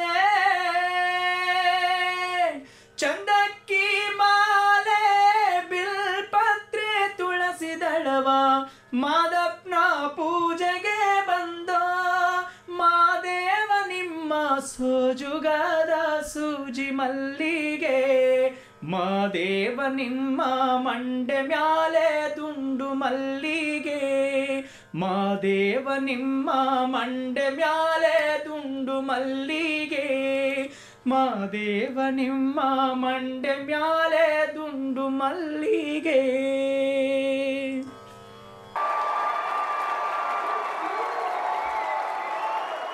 ಗಾಯಕರಾದಂತಹ ಕೈಲಾಶ್ ಖೇರ್ ಅವರು ಸೇರಿದಂತೆ ಅಲ್ಲಿದ್ದಂತಹ ಎಲ್ಲರೂ ಈ ಗೀತೆಯನ್ನು ಕೇಳಿ ನಿಮಗೆ ಎದ್ದು ನಿಂತು ಚಪ್ಪಾಳೆನ ಹೊಡಿತಾರೆ ಅಂತ ಹೇಳ್ತಾ ಇದ್ರಿ. ನಾವು ಕೂಡ ಕೇಳಿಸಿದ್ದೀವಿ, ಚಪ್ಪಾಳೆ ಹೊಡೆದಿದ್ದೀವಿ. ಈ ವೇದಿಕೆಯಲ್ಲಿ ನಮ್ಮ ದೇಶದ ಅನೇಕ ರಾಜ್ಯಗಳಿಂದ ಸ್ಪರ್ಧಿಗಳು ಬಂದಿದ್ರು. ನೀವೇ ಅಲ್ಲಿ ಗಮನಿಸಿದಂಥ ಅಂಶಗಳು ಮತ್ತು ಬೇರೆ ಬೇರೆ ರಾಜ್ಯಗಳಲ್ಲಿರ್ತಕ್ಕಂಥ ಜಾನಪದ ಕಲೆ ಕಲ್ತಿದ್ದು ಇದನ್ನು ನಮ್ಮ ಜೊತೆ ಹಂಚ್ಕೊಳ್ಳೋದಾದರೆ. ಖಂಡಿತ ನನಗೆ ಆ ವೇದಿಕೆ ನೋಡಿದ್ರೆ ಒಂಥರ ಮೈ ರೋಮಾಂಚನ ಅನ್ನಿಸ್ಬಿಡ್ತು. ಎಷ್ಟು ಒಂದೊಂದು ರಾಜ್ಯದಲ್ಲಿ ಒಂದೊಂದು ರೀತಿಯ ಜಾನಪದ ಶೈಲಿ ಇದೆ. ಬಟ್ ಆದರೆ ಒಂದು ನನಗೆ ವೇರಿಯೇಷನ್ ಕಾಣಿಸಿದೆ ಅಂದರೆ ಕೆಲವು ಕಡೆ ಕ್ಲಾಸಿಕಲ್ಲೇ ಅಲ್ಲಿ ಜನಪದವಾಗಿ ಕನ್ಸಿಡರ್ ಮಾಡಿದ್ದಾರೆ ಕೆಲವು ರಾಜ್ಯಗಳಲ್ಲಿ. ಯಾಕಂತಂದರೆ ಆ ಕಡೆ ನಮ್ಮ ಕಡೆ ಬಂದರೆ ಗಮಕಗಳನ್ನು ಆಲಾಪಗಳನ್ನು ಜನಪದದಲ್ಲಿ ಮಿಕ್ಸ್ ಮಾಡಬಾರ್ದು ಅಂತ ನಮ್ಮ ಕಡೆ ಹೇಳ್ತಾರೆ, ತುಂಬ ಹಿರಿಯರು ಹೇಳಿದರು ನೋಡಿದ್ದೀವಿ. ಆದರೆ ಕೆಲವು ಕಡೆ ತೀರಾ ಕ್ಲಾಸಿಕಲ್ಲೇ ಜನಪದವಾಗಿದೆ ಎಷ್ಟೋ ಕಡೆ. ಅದು ಸಾಹಿತ್ಯದ ಮೇಲೆ ನಿಂತಿರುತ್ತೆ, ಸಂಗೀತದ ಮೇಲೆ ನಿಂತಿರೋದಿಲ್ಲ ಅನ್ನೋ ಒಂದು ಭಾವನೆಯಲ್ಲಿ ಇರ್ತಾರೆ. ಸೊ ಹಾಗಾಗಿ ಅದಕ್ಕಿಂತ ಮುಖ್ಯವಾಗಿ ಅವ್ರು ಹಾಕ್ತಾ ಇದ್ದಂಥ ವೇಷಭೂಷಣಗಳನ್ನು ನೋಡಿದ್ರೆ ನಿಜವಾಗ್ಲೂ ಯಾವುದೋ ಬೇರೆ ಲೋಕಕ್ಕೆ ಬಂದುಬಿಟ್ಟಿದ್ದೀವಿ ನಾವು ನಾವು ಅನ್ನುವಷ್ಟು ನನಗೆ ಫೀಲ್ ಆಯಿತು ಆ ಸ್ಟೇಜಲ್ಲಿ. ನೀವು ಕೂಡ ನಿಮ್ಮ ಹಾಡಿಗೆ ತಕ್ಕಂತೆ ಕಾಸ್ಟ್ಯೂಮ್ ಹಾಕೊಂತಿದ್ರಿ? ಹೌದು ಹೌದು, ಖಂಡಿತ. ನಾನು ಸೋಜುಗಾದ ಸೂಜಿ ಮಲ್ಲಿಗೆ ಹಾಡುವಾಗ ವಿಭೂತಿ, ರುದ್ರಾಕ್ಷಿ, ಈ ಥರದ ನಮ್ಮ ಶಿವನ ಒಂದು ಕಾನ್ಸೆಪ್ಟ್ ಏನಿದೆಯೋ ಆ ರೀತಿಯಲ್ಲೇ ಆ ಹಾಡಿಗೆ ಹೇಗೆ ಸಂಬಂಧಪಟ್ಟಿರುತ್ತೋ ಹಾಗೆ ಕಾಸ್ಟ್ಯೂಮ್ ಡಿಸೈನನ್ನು ಮಾಡುತ್ತಿದ್ರು. ಅಲ್ಲಿ ತುಂಬ ಅದ್ಭುತವಾದಂಥ ಟೀಮ್ ಇತ್ತು ಅಲ್ಲೂ ಕೂಡ. ಮತ್ತು ಇನ್ಸ್ಟ್ರೂಮೆಂಟ್ಸ್ ಅವರು ಅಷ್ಟೇ, ಎಲ್ಲ ರಾಜ್ಯದ ಜನಪದಗಳಿಗೂ ಕೂಡ ಅವರು ಒಂದೇ ದಿನ ರಿಹರ್ಸಲ್ ಮಾಡಿ ಮಾರನೇ ದಿನವೇ ಎಲ್ಲ ರಾಜ್ಯದ ಜನಪದಕ್ಕೂ ನುಡಿಸುವಂಥ ವಾದ್ಯಗಾರರು ಇದ್ದರು ಆ ಒಂದು ಸ್ಟೇಜಲ್ಲಿ. ಅದ್ಭುತವಾದ ಮ್ಯೂಸಿಷಿಯನ್ಸ್ ಇದ್ದರು. ಸೊ ಅವರೆಲ್ಲರ ಸಪೋರ್ಟು ತುಂಬ ಚೆನ್ನಾಗಿತ್ತು. ನಮಗೆ ಮೆಂಟರನ್ನು ನಾನು ಈ ಒಂದು ವೇದಿಕೆಯಲ್ಲಿ ನೆನೆಸ್ಕೋತೇನೆ. ನಮ್ಮ ಕರ್ನಾಟಕ, ತಮಿಳ್ನಾಡು, ಆಂಧ್ರಗೆ ಒಬ್ಬರು ಮೆಂಟರ್ ಕೊಟ್ಟಿರ್ತಾರೆ, ಸೌತ್ ಇಂಡಿಯನ್ಗಿಂತ. ಜನನಿ ಮೇಡಮ್ ಅಂತ ಅವರು. ಎಷ್ಟು ಅದ್ಭುತವಾದ ಹಾಡುಗಾರರು ಅವರು. ಅಂದರೆ ಅವ್ರು ಹೇಳ್ಕೊಡೋ ರೀತಿಯಲ್ಲಿ, ಅವ್ರು ಹಾಡುವಂಥ ರೀತಿ ನೋಡಿದ್ರೆ ಅವ್ರು ನೋಡಿನೇ ಎಷ್ಟೊಂದು ಕಲಿಬೋದು. ಅಷ್ಟು ಇಂಪ್ರೊವೈಸೇಷನ್ ಮಾಡ್ತಾರೆ. ಅವ್ರಿಗೆ ಭಾಷೆಗೂ ಅರ್ಥ ಆಗದೇ ಇದ್ರೂ ಕೂಡ ಆ ಸಂಗೀತಕ್ಕೆ ಭಾಷೆ ಇಲ್ಲ ಅಂತ ತುಂಬ ಜನ ಹೇಳ್ತಾರೆ. ಆ ಭಾವನೆಯನ್ನು ಹಿಡ್ಕೊಂಡೇ ಇಂಪ್ರೊವೈಸೇಷನ್ನ ಮಾಡ್ತಾರೆ. ಅಷ್ಟು ಟ್ಯಾಲೆಂಟ್ ಇರುವಂಥ ಜನನಿ ಮೇಡಮ್ಮು.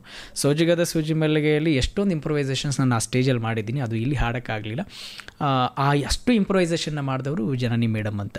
ಸೊ ಹಾಗಾಗಿ ಆ ವೇದಿಕೆಯಲ್ಲಿ ನಮ್ಮ ಇಡೀ ಭಾರತ ಎಷ್ಟು ಸುಂದರವಾಗಿದೆ ಅಂತ ಗೊತ್ತಾಗಿದೆ ಆ ಶೋಗೆ ಹೋದ ಮೇಲೆ. ಮಣಿಪುರದ ಜನಪದ ಎಷ್ಟು ಅದ್ಭುತವಾಗಿದೆ, ರಾಜಸ್ಥಾನ ಜನಪದ, ಪಂಜಾಬಿ, ಎಲ್ಲ ರಾಜ್ಯಗಳಲ್ಲೂ ಕೂಡ ವಿಶೇಷವಾದಂಥ ಜನಪದ ಕಲೆಗಳಿದ್ದಾವೆ.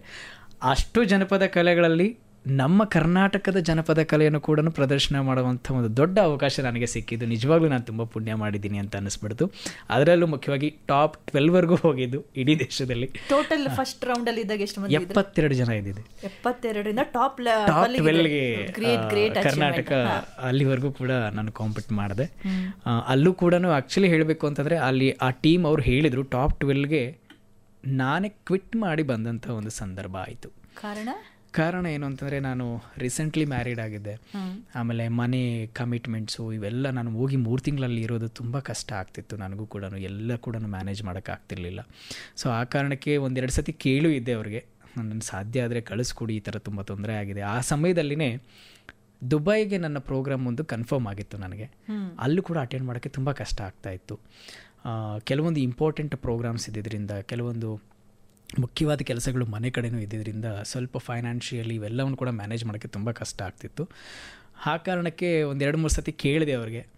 ಅವರು ಇಲ್ಲ, ನೀವು ಟಾಪ್ 8ವರೆಗೂ ಬರುವಂಥ ಕಂಟೆಸ್ಟೆಂಟು, ನೋಡಿ ಯೋಚನೆ ಮಾಡಿ ಅಂತಲೇ ಹೇಳಿದ್ರು. ಅವರೆಲ್ಲ ಸಪೋರ್ಟೇ ಮಾಡಿದ್ರು. ಆದರೂ ಕೂಡ ನಾನು ಟಾಪ್ 30ಇಂದನೂ ಕೇಳಿದ್ದೆ ಅವ್ರಿಗೆ, ನನ್ನನ್ನು ಸಾಧ್ಯ ಆದರೆ ನೋಡಿ ಸರ್ ಅವಕಾಶ ಇದೆಯಾ ಅಂತ ಕೇಳಿದ್ದೆ. ಆದರೂ ಅವರು ಇಲ್ಲ, ನೀವು ಬೇಕು ಅಂದ್ಕೊಂಡು ಟಾಪ್ 12ವರೆಗೂ ಬಂದೆ ನಾನು. ಹಾಗಾಗಿ ಆ ಟಾಪ್ 12ಗೆ ಬರೋ ಅಷ್ಟರಲ್ಲಿ ಅವ್ರಿಗೂ ಕೂಡ ನನ್ನ ಪರಿಸ್ಥಿತಿ ಅರ್ಥ ಆಗಿ ನನ್ನನ್ನು ಕಳಿಸ್ಕೊಟ್ರು ಅವರು. ಬಟ್ ಆ ಒಂದು ಪ್ರಯಾಣ, ಆ ನೆನಪು, ಆ ವೇದಿಕೆ ಅಂತೂ ಜೀವನ ಪೂರ್ತಿ ನಿಮಗೆ ಖಂಡಿತ. ಈಗಲೂ ಭಾರತ್ ಕಾ ಅಮೃತ್ ಕಳಶ್ ಟೀಮ್ ಅವರು ನನ್ನ ಜೊತೆ ಕಾಂಟ್ಯಾಕ್ಟಿಂಗಲ್ಲಿರ್ತಾರೆ. ನಾನು ಆ್ಯಕ್ಚುಲಿ ನನಗೆ ಕನ್ನಡ ಬಿಟ್ಟರೆ ಬೇರೆ ಭಾಷೆ ಬರ್ತಿರ್ಲಿಲ್ಲ. ಅಲ್ಲಿ ಹಿಂದಿ ಮತ್ತು ಇಂಗ್ಲೀಷ್ ಮಾತ್ರ ಬರಬೇಕಾಗಿತ್ತು. ಅವೆರಡು ತುಂಬ ವೀಕ್ ಇದ್ದೀನಿ. ಅವ್ರೇನೇ ಕಾಮೆಂಟ್ಸ್ ಕೊಟ್ಟರು ಸುಮ್ಮನೆ ನೋಡ್ತಿದ್ದೆ ಅಷ್ಟೇ. ಯಾರಾದರೂ ನಕ್ಕಿದ್ರೆ ನಗೋದು, ಈ ಥರ ರಿಪ್ಲೈ ಇರ್ತಿತ್ತು ನನಗೆ. ಬಟ್ ಒಂದು ಬೆನಿಫಿಟ್ ಆಗಿದ್ದು, ಈಗ ಅಟ್ಲೀಸ್ಟ್ 50% ಹಿಂದಿ ಅರ್ಥ ಆಗುತ್ತೆ ನನಗೆ ಅಲ್ಲಿಗೆ ಹೋದ ಮೇಲೆ. ಅದು ಒಂದು ನಿಜ ಹೇಳಬೇಕು ಅಂತಂದರೆ ಅದೊಂದು ಬೆನಿಫಿಟ್ಟೇ ನನಗೆ. ಹಾಗಾಗಿ ಅದೊಂದು ತುಂಬ ಅನುಕೂಲ ಆಯಿತು ನನಗೆ ಆ ಒಂದು ವೇದಿಕೆಗೆ ಹೋಗಿ. ಈಗ ಗಾಯಕರು ಆರಂಭಿಸಿದಾಗ ಗಾಯನ ಕ್ಷೇತ್ರದಲ್ಲಿ ಜೀವನವನ್ನು, ಆನಂತರ ಅವ್ರಿಗೆ ಬೇರೆ ಬೇರೆ ಈ ಥರದ ವೇದಿಕೆಗಳಾಗಿರ್ಬೋದು, ಸ್ಪರ್ಧೆಗಳಾಗಿರ್ಬೋದು, ಸಿನಿಮಾಗಳಲ್ಲಿ ಅವಕಾಶಗಳಾಗಿರ್ಬೋದು ಸಿಗ್ತಾ ಹೋಗುತ್ತೆ. ತಮಗೆ ಸಿನಿಮಾ ಅವಕಾಶಗಳು ಸಿಕ್ಕಿದೆ ಅಂತ ಹೇಳ್ತಿದ್ದೀರಾ, ತಾವೇ ಸಾಹಿತ್ಯ ಬರೀತಿದ್ದೀರಾ ಮತ್ತು ಸಂಗೀತ ಸಂಯೋಜನೆ ಕೂಡ ಮಾಡ್ತಿದ್ದೀನಿ ಅಂತ ಹೇಳ್ತಿದ್ದೀರಾ. ಇದ್ರ ಬಗ್ಗೆ ಹೇಳಿ ಸರ್. ಹೌದು, ಆ್ಯಕ್ಚುಲಿ 8 ಸಿನಿಮಾದಲ್ಲಿ ಈಗ ಹಾಡಿದ್ದೀನಿ, ಬಟ್ ಇನ್ನೂ ಯಾವುದೂ ರಿಲೀಸ್ ಆಗಿರಲಿಲ್ಲ. ನನಗೆ ಮೊದಲು ಸಿನಿಮಾದಲ್ಲಿ ಹಾಡೋದಕ್ಕೆ ಅವಕಾಶ ಮಾಡಿಕೊಟ್ಟಿದ್ದು A.T. ರವೀಶ್ ಅಂತ ಮ್ಯೂಸಿಕ್ ಡೈರೆಕ್ಟರು. ತುಂಬ ಅದ್ಭುತವಾದ ಟ್ಯಾಲೆಂಟ್ ಮ್ಯೂಸಿಕ್ ಡೈರೆಕ್ಟರ್ ಇದ್ದಾರೆ ಅವರು. ಅವ್ರು ನನಗೆ ಮೊದಲು ಅವಕಾಶ ಮಾಡಿಕೊಟ್ರು. ನನ್ನ ಒಂದು ಸೌಭಾಗ್ಯ ಏನು ಅಂತಂದರೆ, ಅವರು 2ನೇ ಹಾಡು ಆಡಿಸಿದ್ದು ಪುನೀತ್ ರಾಜ್ಕುಮಾರ್ ಸರ್ ಅವ್ರಿಗೆ. ಅದು ಪ್ರೊಡಕ್ಷನ್ ನಂಬರ್ 11-12 ಏನೋ ಇತ್ತು. ಅದು ಆ ಸಮಯದಲ್ಲಿ ಹೇಳಿದರು, ಇದು ನೀವು ಹಾಡಿರೋ ಹಾಡು ಪುನೀತ್ ರಾಜ್ಕುಮಾರ್ ಸರ್ ಅವರು ನಟಿಸಿರುವಂಥ ಒಂದು ಸಿನಿಮಾಗೆ ಮಾಡಿರೋದು ಅಂತ. ಅದು ದುರದೃಷ್ಟ ಅನಿಸುತ್ತೆ. ಆ ಸಿನಿಮಾ ಶುರುವಾಗೋಕ್ಕೂ ಮುಂಚೆನೇ ಅವರು ನಮ್ಮನ್ನು ಬಿಟ್ಟು ಹೋಗಿದ್ದು ತುಂಬ ಮನಸ್ಸಿಗೆ ನೋವಾಗುತ್ತೆ. ಆದರೆ ಒಂದು ಖುಷಿಯಾಗಿದ್ದು, ಅವರಿಗೋಸ್ಕರ ಇದ್ದಂಥ ಹಾಡನ್ನು ನಾನು ಹಾಡಿದ್ನಲ್ಲ, ಆ ಒಂದು ಅವಕಾಶ ನನಗೆ ಸಿಕ್ತಲ್ಲ ಅಂತ ತುಂಬ ಖುಷಿಯಾಯಿತು. ಅದಾದಮೇಲೆ ನಮ್ಮ ಎಸ್ ನಾರಾಯಣ್ ಸರ್ ಅವರು ಡೈರೆಕ್ಟರು, ಅವರು ಕೂಡ ಅಷ್ಟು ದೊಡ್ಡ ವ್ಯಕ್ತಿ ಯಾವುದೋ ಒಂದು ಕಾರ್ಯಕ್ರಮದಲ್ಲಿ ನನ್ನನ್ನು ನೋಡಿ ಒಂದೆರಡು ಸಿನಿಮಾದಲ್ಲಿ ಹಾಡಿಸಿದ್ರು. ಆಮೇಲೆ KM ಇಂದ್ರ ಸರ್ ಅಂತ ನಮ್ಮ ಹಂಸಲೇಖ ಗುರುಗಳ ಶಿಷ್ಯರವರು, KM ಇಂದ್ರ ಸರ್ ಅವರು ತುಂಬ ಆಲ್ಬಮ್ಸಲ್ಲಿ ಮತ್ತು ಸಿನಿಮಾದಲ್ಲಿ ಹಾಡಿಸಿದ್ದಾರೆ. ಸೊ ಒಟ್ಟು ಒಂದು 8 ಹಾಡನ್ನು ಹಾಡಿದ್ದೀನಿ, ಇನ್ನೂ ಯಾವುದು ರಿಲೀಸ್ ಆಗಿಲ್ಲ. ನೀವು ಹಂಗಾರೆ ಇವಾಗ ಹಾಡಲ್ಲ ನಮ್ಮ ಜೊತೆ ಅಲ್ಲ, ಗೊತ್ತು ನಮಗೆ, ಆಡಿಯೋ ಬರಬೇಕು, ನೀವು ಹಾಡಬೇಕು. ಮಾತನ್ನು ಮುಂದುವರಿಸ್ತಾ ತಮ್ಮದೇ ಆದಂತಹ ಸಾಹಿತ್ಯ, ಈ ಕೃಷಿ ಇರ್ಬೋದು, ಹಾಡುಗಳ ರಚನೆ, ನಿಮ್ಮದೇ ಸಂಗೀತ ಸಂಯೋಜನೆ, ಇದ್ರ ಬಗ್ಗೆ ಹೇಳೋದಾದ್ರೆ? ನನಗೆ ಸಾಹಿತ್ಯವನ್ನು ಬರೆಯುವಂಥ ಹವ್ಯಾಸ ನಾನು ಸಿದ್ಧಗಂಗಾ ಮಠದಲ್ಲಿದ್ದಾಗಲೇ ಶುರು ಮಾಡಿದ್ದೆ. ಆಗ ನಮ್ಮ ಶಿವಕುಮಾರ ಸ್ವಾಮೀಜಿಗಳ ಮೇಲೆ ಒಂದಷ್ಟು ಹಾಡುಗಳನ್ನ ಸುಮ್ಮನೆ ಹಾಗೆ ಬರಿತಾ ಇದ್ದರೆ ನನಗೆ ಆವಾಗ ಎನ್ಕರೇಜ್ ಮಾಡಿದಂಥವ್ರು ನಮ್ಮ ಸಂಗೀತ ಗುರುಗಳು ಈಶಪ್ಪ ಮಾಯ್ಕರ್ ಸರ್ ಅವರು. ನಿನಗೆ ತೋಚಿದ್ದನ್ನು ಗೀಚು, ಅದು ಹೆಂಗಾದರೂ ಇರಲಿ, ಯಾರಾದರೂ ಏನಾದರೂ ಅಂದ್ಕೊಳ್ಳಿ ಅಂತ. ಆಗ ಬರ್ಕೊಂಡು ಬಂದಂಥ ಸುಮ್ಮನೆ ಹಾಗೆ ಬರಿತಿದ್ದೆ. ಅದಾದಮೇಲೆ ಆ ಸಿದ್ಧಗಂಗಾ ಮಠ ಎಜುಕೇಷನು, ಅಲ್ಲಿನ ಜೀವನ ಮುಗಿಸಿ ಬೆಂಗಳೂರಿಗೆ ಬಂದ ಮೇಲೆ ನಮ್ಮ ಗುರುಗಳಾದಂಥ ಗೊಲ್ಲಹಳ್ಳಿ ಶಿವಪ್ರಸಾದ್ ಅವರ ಒಂದು ಪರಿಚಯ ಆಯಿತು ನನಗೆ. ನಾನು ಈ ಒಂದು ವಿಷಯದಲ್ಲಿ ನಾನು ಹೇಳೋದೇನೆಂದರೆ, ಇಡೀ ನಮ್ಮ ರಾಜ್ಯದಲ್ಲಿ ಪ್ರಗತಿಪರವಾದಂತಹ ಹಾಡುಗಳನ್ನು ಬರೆಯೋದರಲ್ಲಿ, ಅದು ನೇರವಾಗಿ ಮನಸ್ಸಿಗೆ ತಾಕೋ ಹಾಗೆ ಬರುವಂಥ ಸಾಹಿತಿಗಳಲ್ಲಿ ನನ್ನ ಗುರುಗಳಾದ ಗೊಲ್ಲಹಳ್ಳಿ ಶಿವಪ್ರಸಾದ್ ಅವರು ಕೂಡ ಒಬ್ಬರು. ಯಾಕೆಂದರೆ ಅವ್ರು ಬರೆದಿರುವಂಥ ಹಾಡು ಈಗಲೂ ನಮ್ಮ ಸೈನಿಕರು ಗಡಿಗಳಲ್ಲಿ ರಾತ್ರಿ ಏನೆಲ್ಲ ಕೆಲಸ ಮುಗಿಸಿ ಹೋಗ್ಬೇಕಾದ್ರೆ ಹಾಡ್ತಾರಂತೆ ಅದನ್ನು. ಅಂಥ ಅದ್ಭುತವಾದ ಹಾಡು, ನೀವು ಕೂಡ ಎಲ್ಲರೂ ಕೂಡ ಕೇಳ್ತೀವಿ, ಎಲ್ಲ ಮಾಯಾ ನಾಳೆ ನಾವು ಮಾಯಾ, ಈ ಹಾಡನ್ನು ಬರೆದಂಥವ್ರು.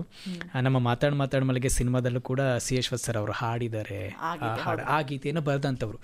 ಅವರ ಸಾಹಿತ್ಯ ಯಾವುದೇ ಹೊಸದಾಗಿ ಬರಲಿ, ಅದು ನನ್ನ ಕೈಯಲ್ಲಿ ಹಾಡಿಸ್ತಿದ್ರು ಅವರು ಆಲ್ಬಮ್ಸಲ್ಲಿ.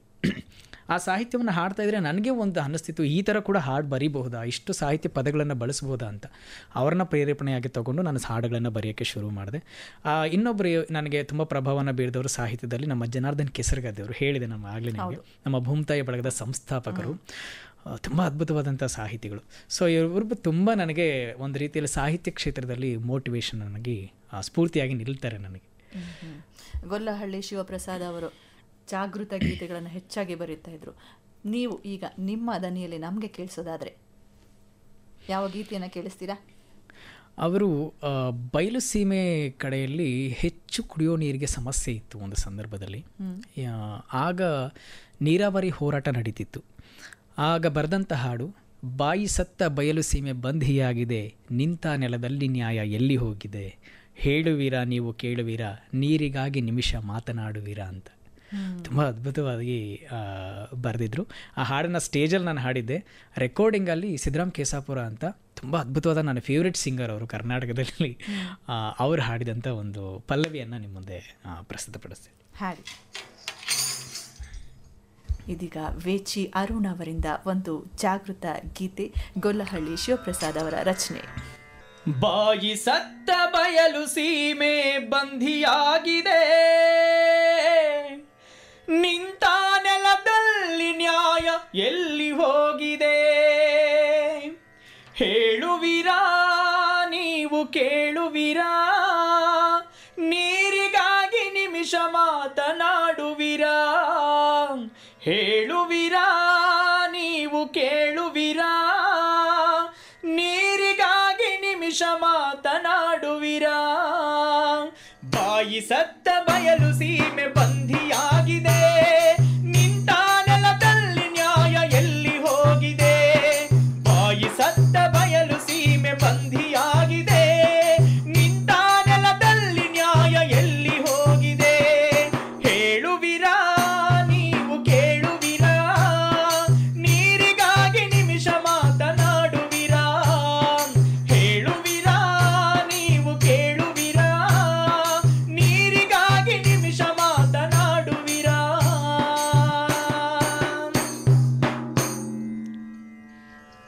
ಪಲ್ಲವಿ ಅಂತ ಹೇಳಿದ್ವಿ, ಪಲ್ಲವಿಯನ್ನ ಹಾಡಿದ್ದೀರಾ. ಚರಣ ಕೇಳುವಂತಹ ಕಾತರ ನಮಗೂ ಕುತೂಹಲ ಇದೆ. ಅಷ್ಟು ಅದ್ಭುತವಾದಂತಹ ಗಾಯನ. ಮಾತುಕತೆಯನ್ನ ಮುಂದುವರಿಸೋಣ. ಕೇಳ್ತಾ ಇರಿ, ಇದು ಆಕಾಶವಾಣಿ ಬೆಂಗಳೂರು 101.3 ಯೂತವನಲ್ಲಿದ್ದಾರೆ ಗಾಯಕರಾದ ವೇಚಿ ಅರುಣ್ ಅವರು. ಸಮಯ ಆಗೇ ಹೋಗ್ತಾ ಇದೆ, ಇನ್ನಷ್ಟು ಮಾತಿತ್ತು ಮತ್ತು ಹಾಡುಗಳನ್ನ ಕೇಳಬೇಕು ಅಂತ ಅನ್ನಿಸ್ತಾ ಇತ್ತು. ಕೊನೆಯದಾಗಿ ಮತ್ತೊಂದು ಹಾಡನ್ನು ನಮಗೆ ಕೇಳಿಸೋದಾದ್ರೆ ಅರುಣ್ ಅವರೇ, ಯಾವ ಗೀತೆಯನ್ನು ಪ್ರಸ್ತುತಪಡಿಸ್ತೀರಾ? ಮೇಡಮ್, ಇದು ಜನಪದ ಕ್ಷೇತ್ರದಲ್ಲಿ ನಾವು ನೆನೆಸ್ಕೊಳ್ಬೇಕಾಗಿರುವಂಥ ಮತ್ತೊಬ್ಬರು ಅದ್ಭುತವಾದಂಥ ಗಾಯಕರು ಮತ್ತು ಸಾಹಿತಿಗಳು ಗುರುರಾಜ್ ಹೊಸಕೋಟೆ ಸರ್ ಅವರು. ಒಂದು ಕಡೆ ಒಂದು ಇಂಟರ್ವ್ಯೂನಲ್ಲಿ ಹೇಳ್ತಾರೆ, ನಾನು ಬರೆದಂಥ ಹಾಡುಗಳು ನನ್ನ ಹಾಡುಗಳಾಗಬಾರ್ದು, ಜನಪದ ಹಾಡುಗಳಾಗಬೇಕು ಅಂತ ದೊಡ್ಡ ಕನಸಿಟ್ಕೊಂಡು ಬರೆದೆ ನಾನು ಹಾಡುಗಳು ಅಂತ. ಅವ್ರು ಬರೆದಿರೋ ಹಾಡುಗಳು ಈಗಲೂ ತುಂಬ ಸ್ಟೇಜಲ್ಲಿ ಮಾಡ್ತೀವಿ. ದುಡ್ಡು ಕೊಟ್ಟರೆ ಬೇಕಾದ ಸಿಗುತ್ತೈತಿ ಈ ಜಗದಲ್ಲಿ ಕಾಣೋ ಆ ಹಾಡನ್ನು ಬರೆದಂಥವರು ಒಂದು ಹುಡುಗಿಯನ್ನು, ಒಂದು ಪ್ರೇಮ ಕಥೆಯನ್ನು ತುಂಬ ಅದ್ಭುತವಾಗಿ ಜನಪದ ಶೈಲಿಯಲ್ಲಿ ಬರೆದಿದ್ದಾರೆ. ಚಂದ್ರಕಾಳಿ ಸೀರೆ ಉತ್ತರ ಕರ್ನಾಟಕದ ಕಡೆ ತುಂಬ ಪ್ರಸಿದ್ಧವಾದಂಥ ಸೀರೆ ಅದನ್ನು ಅಂತ ಹೇಳ್ತಾರೆ. ಅದನ್ನು ಆ ಸೀರೆ ಹುಟ್ಕೊಂಡು ಆ ಹುಡುಗನ ಪ್ರೇಯಸಿ ಹುಡುಗಿ ನಡ್ಕೊಂಡು ಬರ್ತಿದ್ರೆ ಅವಳ ಬಗ್ಗೆ ಹೇಗೆ ಅವನು ಎಕ್ಸ್ಪ್ಲೈನ್ ಮಾಡ್ತಾನೆ ಅವಳ ಬಗ್ಗೆ ಅನ್ನೋದನ್ನು ಒಂದು ಈ ಹಾಡಿನ ಮುಖಾಂತರ ಕೇಳೋಣ.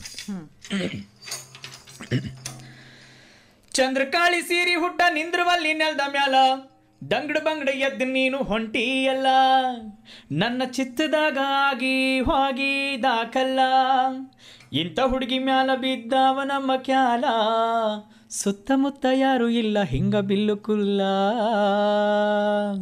ಹೇ ಹೆಂಗಾರ ಬಾರ ಹುಡುಗಿ ಕಂಗಾಲಾಗಿನ, ಹೆಂಗಾರ ಬಾರ ಹುಡುಗಿ ಕಂಗಾಲಾಗಿನ, ಚಂದ್ರಕಾಳಿ ಸೀರಿ ಹುಟ್ಟ ನಿಂದ್ರವಲ್ಲಿ ನೆಲ್ದ ಮ್ಯಾಲ ದಂಗಡ ಬಂಗಡ ಎದ್ದು ನೀನು ಹೊಂಟಿಯಲ್ಲ, ನನ್ನ ಚಿತ್ತದಾಗ ಆಗಿ ಹೋಗಿದಾಕಲ್ಲ, ಇಂಥ ಹುಡುಗಿ ಮ್ಯಾಲ ಬಿದ್ದಾವ ನಮ್ಮ ಕ್ಯಾಲ, ಸುತ್ತಮುತ್ತ ಯಾರು ಇಲ್ಲ ಹಿಂಗ ಬಿಲ್ಲು ಕುಲ್ಲ.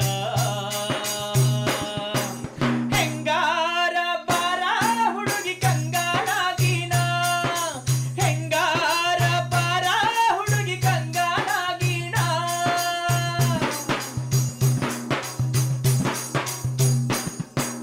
ಕಾಡುಗಲ್ಲಿನಂತ ಹುಡುಗ ಸೋತಿದ್ದಿಲ್ಲ ಯಾರ್ಯಾರಿಗೂ, ಮಾತು ಬ್ಯಾರಿ ಈಗ ಆಗಿ ಹೋದಲ್ಲ, ಈ ಕಾಡುಗಲ್ಲ ಕರಗಿಸ ನೀ ಬಂದಿದ್ದಲ್ಲ. ಕಾಡುಗಲ್ಲಿನಂತ ಹುಡುಗ ಸೋತಿದ್ದಿಲ್ಲ ಯಾರ್ಯಾರಿಗೂ, ಮಾತು ಬ್ಯಾರಿ ಈಗ ಆಗಿ ಹೋದಲ್ಲ, ಈ ಕಾಡುಗಲ್ಲ ಕರಗಿಸ ನೀ ಬಂದಿದ್ದಲ್ಲ. ಕತ್ತಿ ಹಂಗ ನಿನ್ನ ಸುತ್ತ ಸುಳಿದಿತ್ತಲ್ಲ, ಕತ್ತಿ ಹಂಗ ನಿನ್ನ ಸುತ್ತ ಸುಳಿದಿತ್ತಲ್ಲ. ಹಸಿವು ನಿದ್ದೆ ಪರಿವೆ ಈಗ ಯಾವ್ಯಾವ್ದಿಲ್ಲ. ಹೆಂಗಾರ ಬಾರ ಹುಡುಗಿ ಕಂಗಾಲಾಗಿನ, ಹೆಂಗಾರ ಬಾರ ಹುಡುಗಿ ಕಂಗಾಲಾಗಿನ.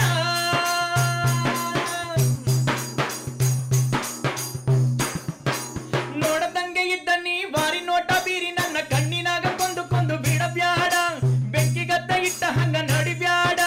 ನೋಡದಂಗ ಇದ್ದ ನೀ ಬಾರಿ ನೋಟ ಬೀರಿ ನನ್ನ ಕಣ್ಣಿನಾಗ ಕೊಂದು ಕೊಂದು ಬಿಡಬ್ಯಾಡ, ಬೆಂಕಿಗತ್ತ ಇಟ್ಟ ಹಂಗ ನಡಿಬ್ಯಾಡ.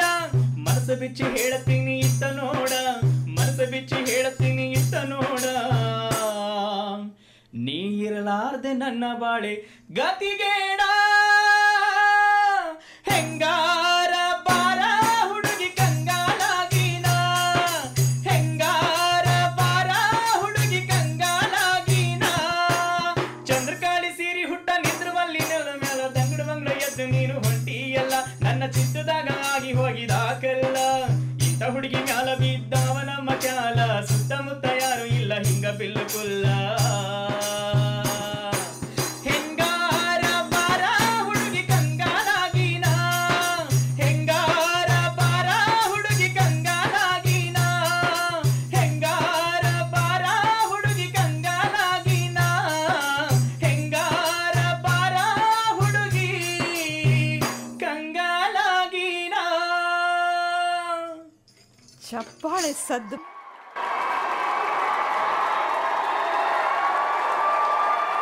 ನಂಗೆ ಭಾಳ ಬೇಸರ ಆಗಕತ್ತೈತ್ರಿ, ಯಾಕಂದ್ರೆ ಸಮಯ ಮುಗ್ದೋಗ್ತೈತಿ.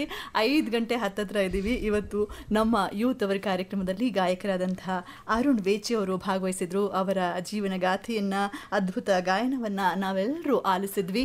ನಿಮ್ಮ ಎಲ್ಲ ಕನಸುಗಳು, ಯೋಚನೆಗಳು ಶುಭವಾಗಲಿ ಅಂತ ನಾವು ಹಾರೈಸ್ತೀವಿ. ಥ್ಯಾಂಕ್ ಯು ಸೋ ಮಚ್ ಕಾರ್ಯಕ್ರಮಕ್ಕೆ ಬಂದಿದ್ದಕ್ಕೆ. ಧನ್ಯವಾದಗಳು. ತಮಗೂ ಕೂಡ ಥ್ಯಾಂಕ್ ಯು ಸೋ ಮಚ್.